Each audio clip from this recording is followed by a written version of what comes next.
বাংলাদেশের রাজনীতি আবারও প্রবল ঝড়ের মুখে। সংখ্যানুপাতিক প্রতিনিধিত্ব বা পিয়ার আন্দোলন, যা শুনতে গণতন্ত্রের মতো লাগে, কিন্তু এনসিপির নেতা নাহিদ ইসলাম বলছেন এটা গণতন্ত্র নয়, এক সুচিন্তিত রাজনৈতিক প্রতারণা। প্রশ্ন উঠেছে, জামায়াত ইসলাম কি সত্যিই সংস্কারের মুখোশে নতুন এক রাজনৈতিক খেলা শুরু করেছে, নাকি এটি তাদের প্রাপ্য অংশীদারিত্বের বৈধ দাবি? আজ আমরা খুঁজব সেই প্রশ্নের উত্তর। পিয়ার আন্দোলনের আড়ালে বাস্তব উদ্দেশ্য আসলে কি? জুলাইয়ের গণ অভ্যুত্থানের পর বাংলাদেশের রাজনীতি নতুন এক পর্যায়ে প্রবেশ করেছে। রাষ্ট্র পুনর্গঠন, সংবিধান সংস্কার ও জাতীয় সংলাপ সবকিছুই এখন আলোচনার কেন্দ্রবিন্দু। এই সময়ে জামায়াতে ইসলামী সামনে আনলো একটি নতুন দাবি, সংখ্যানুপাতিক প্রতিনিধিত্বের ভিত্তিতে নির্বাচন, অর্থাৎ প্রফেশনাল রিপ্রেজেন্টেশন বা পিয়ার পদ্ধতি। তাদের যুক্তি, এতে ছোট দলগুলোও সংসদের ন্যায্য প্রতিনিধিত্ব পাবে। কিন্তু ঠিক এখানেই শুরু বিতর্কের। এই দাবি কি সত্যিই গণতন্ত্রের সম্প্রসারণ, নাকি কেবল ক্ষমতায় ফেরার এক কৌশল? রবিবার নিজের ভেরিফাইড ফেসবুক পেজে জাতীয় নাগরিক পার্টির আহ্বায়ক নাহিদ ইসলাম এক তীব্র সমালোচনায় বলেন, জামায়াতের পিয়ার আন্দোলন আসলে একটি সুচিন্তিত রাজনৈতিক প্রতারণা। তার দাবি, এই আন্দোলন পরিকল্পিতভাবে ঐকমত্য কমিশনের সংস্কার প্রক্রিয়াকে ভিন্ন খাতে নিতে চায়। গণ অভ্যুত্থানের পর রাষ্ট্র ও সংবিধান পুনর্গঠনের আসল প্রশ্ন থেকে জনগণের মনোযোগ সরিয়ে নিতে এই পিয়ার পদ্ধতি তারা সামনে এনেছে।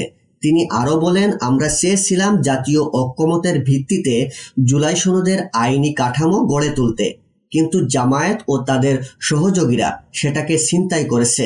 এটাকে নিজেদের দলীয় স্বার্থ উদ্ধারের দর কষাকষির হাতিয়ার বানিয়েছে। এখানে দুইটি দৃষ্টিভঙ্গি সামনে এসেছে। একদিকে নাহিদ ইসলামের মতো সমালোচকেরা বলছেন, জামায়াত আসলে সংস্কারের নামে নিজেদের পুনর্বাসনের পথ খুঁজছে। অতীতে গণতন্ত্রের প্রতি অনাগ্রহ এবং জুলাই আন্দোলনের আগে ও পরে সংস্কার আলোচনায় অনুপস্থিত, সবই তাদের উদ্দেশ্য নিয়ে প্রশ্ন তোলে।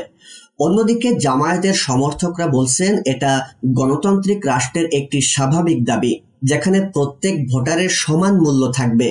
সেখানে পিয়ার পদ্ধতি ছোট দলগুলোকেও রাজনৈতিক প্রভাব বিস্তারের সুযোগ দেয়। তাদের যুক্তি, বাংলাদেশের ঐতিহ্যগতভাবে দুই দলীয় আধিপত্য ভাঙতে হলে এই পদ্ধতি প্রবর্তন প্রয়োজন।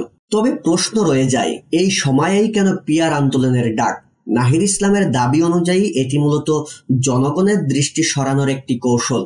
সংবিধান ও রাষ্ট্র সংস্কারের যে মৌলিক প্রশ্নগুলো এখন জরুরি, সেগুলোর জায়গায় একটি প্রযুক্তিগত বিতর্ক তুলে দেওয়া হচ্ছে, যা বাস্তবে পরিবর্তন আনে না, বরং সময় নষ্ট করে এবং জাতীয় ঐক্যকে বিভ্রান্ত করে।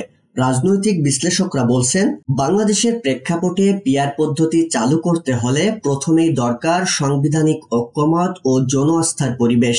কিন্তু বর্তমান পরিস্থিতিতে সেটি অনুপস্থিত। আজ সাধারণ মানুষ প্রশ্ন করছে, গণতন্ত্র মানে কি কেবল সংখ্যার খেলা, নাকি নীতির প্রশ্ন, দায়বদ্ধতার প্রশ্ন? নাহিদ ইসলামের বক্তব্যের শেষের একটি লাইন গভীরভাবে নাড়া দেয়। বাংলাদেশের জনগণ এখন সেই প্রতারণা বুঝে ফেলেছে। তারা আর কখনো ভুয়া সংস্কারবাদীদের দ্বারা প্রতারিত হবে না। কিন্তু বাস্তব প্রশ্ন হলো, এই জনগণ আসলেই কি এমন রাজনীতির বাইরে একটি নতুন রাজনৈতিক ধারার জন্য প্রস্তুত, নাকি আবারও পুরানো প্রভাবশালী শক্তিগুলো নিজেদের সুবিধা মতো সংস্কারের নতুন সংজ্ঞা লিখে ফেলবে? সংস্কার এই শব্দটা এখন আমাদের রাজনীতির সবচেয়ে ব্যবহৃত এবং সবচেয়ে অপব্যবহৃত শব্দ। জামায়াতের পিয়ার আন্দোলন যদি সত্যিই গণতন্ত্রের দাবিকে সামনে আনে, তাহলে সেটা স্বাগত। কিন্তু যদি তা হয় গণ অভ্যুত্থানের পর নতুন বাংলাদেশের পথ চলা ব্যাহত করার কৌশল, তাহলে শুধু প্রতারণা নয়, একটি রাজনৈতিক বিপর্যয়ের পূর্বাভাস।